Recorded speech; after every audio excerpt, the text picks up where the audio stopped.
Praise the Lord. ദൈവത്തിൻ്റെ അതിപരിശുദ്ധമായ നാമം വാഴ്ത്തപ്പെടുമാറാകട്ടെ. ഇന്ന് ദൈവത്തിൻ്റെ ആത്മാവ് നിങ്ങളോട് ദൂത് പറയുന്ന ഇതാണ്: കുനിഞ്ഞിരിക്കുന്നവരെ നിവർത്തുന്ന ദൈവം. നമുക്കൊരു വാക്യം നോക്കാം. സങ്കീർത്തനങ്ങൾ 146 8 വാക്യം. യഹോവ കുരുടന്മാർക്ക് കാഴ്ച കൊടുക്കുന്നു, യഹോവ കുനിഞ്ഞിരിക്കുന്നവരെ നിവർത്തുന്നു. ഇന്ന് ആരുടെ മുന്നിൽ തല ഉയർത്തി നിൽക്കാൻ പറ്റാതെ കുനിഞ്ഞിരിക്കുന്ന സാഹചര്യത്തിലാണോ?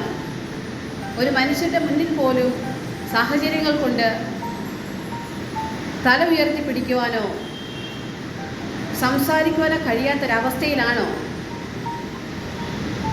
ഇന്ന് ദൈവത്തിൻ്റെ ആത്മാവ് നിങ്ങളോട് ദൂത് പറയുന്ന ഇതാണ്: കുനിഞ്ഞിരിക്കുന്നവരുടെ തലയെ നിവർത്തും. കുനിഞ്ഞിരിക്കുന്ന തലയെ നിവർത്തുന്ന കർത്താവ് നിങ്ങളുടെ അടുക്കൽ ഇന്ന് വന്നിട്ടുണ്ട്. എത്ര പേർക്ക് വിശ്വസിക്കാൻ കഴിയും? ഈ കർത്താവ് എൻ്റെ എല്ലാ സാഹചര്യത്തിൽ നിന്നും എന്നെ പുറത്തു കൊണ്ടുവന്ന് മറ്റുള്ളവരുടെ മുന്നിൽ തല കുനിച്ചിരിക്കുന്ന അവസ്ഥകളെ മാറ്റി എന്നെ മാനിക്കാൻ പോവുകയാണ്. കർത്താവ് നിന്നെ മാനിക്കാൻ പോവുകയാണ്. ഈ കർത്താവ് തരുന്ന മാന്യത ആർക്കും മാറ്റുവാൻ കഴിയില്ല. മനുഷ്യർ ഒരു മാന്യത തന്നാൽ കുറച്ച് നാളുകൾക്ക് ശേഷം അവർക്കത് മാറ്റുവാൻ കഴിയും.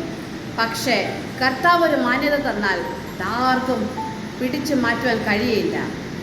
അങ്ങനെ ഒരു മാന്യതയിലേക്ക് കർത്താവ് നിങ്ങളെ കൊണ്ടുപോകാൻ പോവുകയാണ്.